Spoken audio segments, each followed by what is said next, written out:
Hello, hello, Taria back again after some spell of not doing any meditation tapping videos.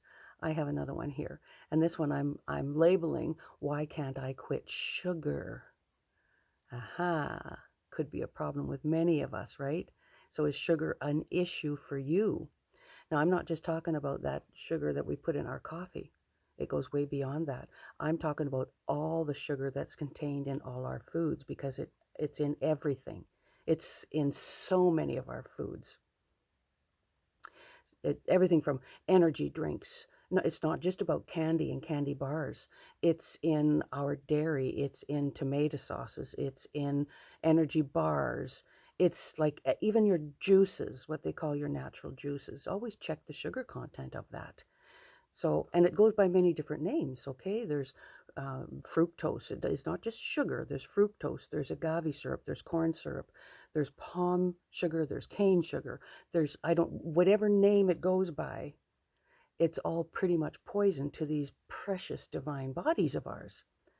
So once we know and understand how it's affecting us, then maybe we can be a little more open to making some kind of change, right? And I personally understand this need for that sweet, that craving, and even that addiction for something sweet, because it does become an addiction, becomes a habit and an addiction. So let me tell you what I know about sugar.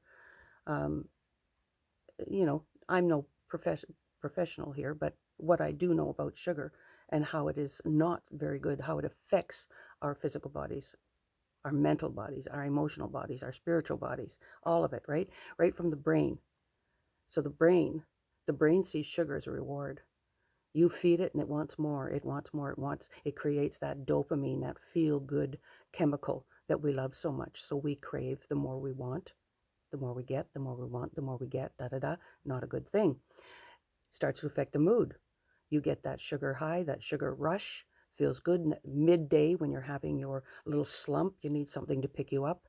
Apples and vegetables apparently don't do it, so we grab for the sweet thing, whether it's the donut or the chocolate bar that's in the desk drawer or hidden at home in the cupboard, wherever it might be, and you get that surge. But you know what? You're also going to get that sugar drop as well. It's the ups and the downs, so that starts to affect your mood. And it's actually been proven, studies link high sugar intake to a risk of depression. What about your teeth? Absolutely true story that all that sugary stuff rots your teeth. What about your joints? How many of us are dealing with joint pain these days? Uh, it's sort of rampant, and sugar causes inflammation. Sugar causes inflammation. So again, there have been studies showing increase in rheumatoid arthritis because of the sugar that we're feeding our body. The skin, sugar causes inflammation. Again, the inflammation that has an effect on the skin. It ages faster.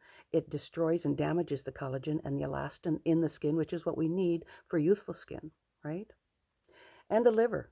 All that processing goes through your liver. So you slam a bunch of sugar to it and it's getting over processed, you're going to cause damage to the liver, resulting in liver disease. And then there's our beautiful hearts, of course. High sugar diets can lead to heart disease.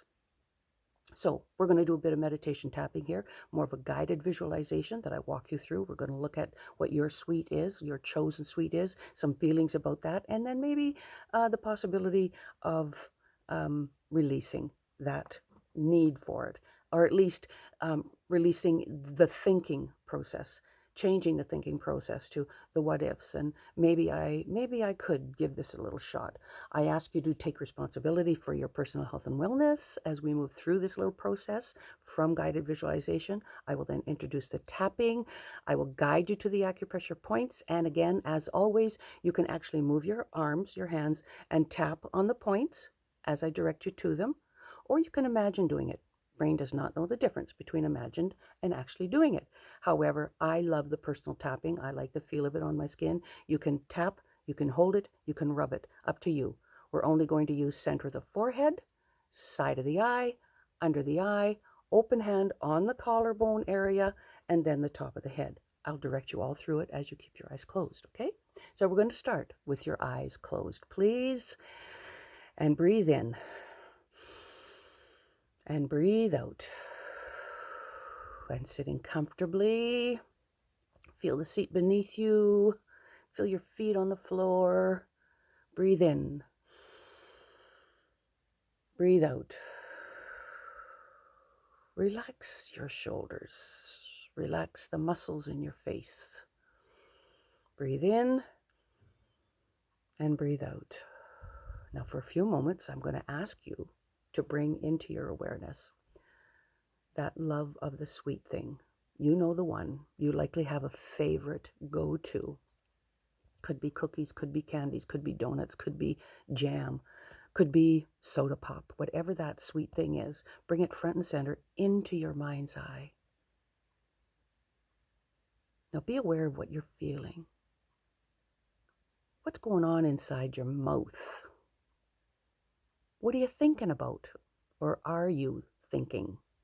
This need, this crave, this habit stems from something, from somewhere. Now, as children, perhaps it was a reward for us. It was a real good bribery technique, wasn't it? The habit may have started at an early age or later during a time of coping, good coping skill, comforting ourselves, whatever it was. I want you to know that that was then and this is now. We're right here now in this moment. We're older, we're wiser. Maybe we're even more willing to rethink this habit. Because once we're aware, once we understand the possible health consequences, once we know that we can consciously, we can deliberately choose to make a change at any point in time, choose something different at any point in time, maybe we can even choose whether it can be a difficult decision to make or not.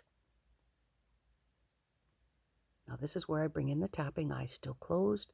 Again, real or imagined tapping, your choice. Starting in the center of the forehead, tapping and repeat. This sweet, sugary thing that I love so much. The side of the eye, tapping and repeat. For as long as I can remember, it's been my favorite go-to. Under the eye, tapping and repeat. It's always brought me such comfort. Open hand on the collarbone, tapping and repeat. It's never let me down. And top of the head, tapping and repeat. Why would I even consider giving this perfect for me treat up? Back to the center of the forehead, tapping, repeat. It's like my best friend. It loves me unconditionally. Side of the eye, tapping and repeat. It gives me that surge when I need it. Or that calming comfort as well. Under the eye, tapping and repeat. What would life be without it? Is there even life without it? Open hand on the collarbone, tapping, repeat. That sounds crazy. But what else would comfort me in the same way? Top of the head, tapping, repeat. How else could I get my energy boost? Or that feeling of, Center of the forehead, tapping, repeat. Do I even want to give it up? Do I want to make a healthy choice? Side of the eye, tapping, repeat. And how do I even do that? How do I even give up that sweet, sweet taste? Under the eye, tapping, repeat. Am I willing? Am I strong enough? Am I ready to try something different? Open hand on the collarbone. Do I have the willpower? Do I have the determination or the desire? Top of the head, tapping, repeat. Is my desire for better health and wellness bigger than my love for the sweets? Is it possible I could be ready to change? We're going to do one more round, eyes still closed, center the forehead. It's true I love my comfort sweets. It's true they love me. They love my committed relationship with them. They keep calling me back. Side of the eye, tapping, repeat. And somehow, I'm now wondering about what's true. What this love affair is all about. How healthy it really is. Maybe I'm open to something different. Under the eye, tapping, repeat. What if I could see it for what it is? Just food. Without feelings. Without the ability to love or comfort. But instead, it controls, it manipulates. And what kind of best friend does that? Open hand on the collarbone, tapping, repeat. What if my health is more important? What if it's possible to feel better without the sugary habit? What if it isn't as difficult as I think to make better life-enhancing choices? How would that look? What would replace my love of sweet? And how big is my desire to change? Top of the head, tapping, and repeat. What if the love came from something other than food? But what? What if I loved myself better? If I honored myself better by understanding what's behind the habit? What am I really silencing or ignoring? Choosing better and healthier choices.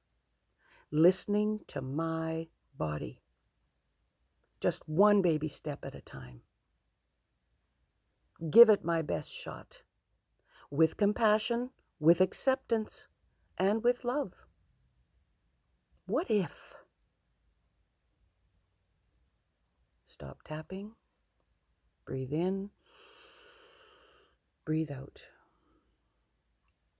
I want you to know that it's the heart. It's the heart and it's the soul that will lead, guide, and direct from that place of compassion, from that place of love toward yourself first. Ego mind does not like change. It loves having control, and it cares very, very little about your ultimate health and wellness. It takes courage. It takes strength to make changes, especially these kinds of changes, a habit that we might have had for a long, long time. But I know that you have both those qualities inside you. They are within you.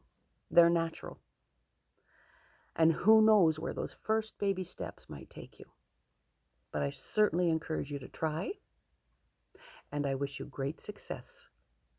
Thank you, and namaste.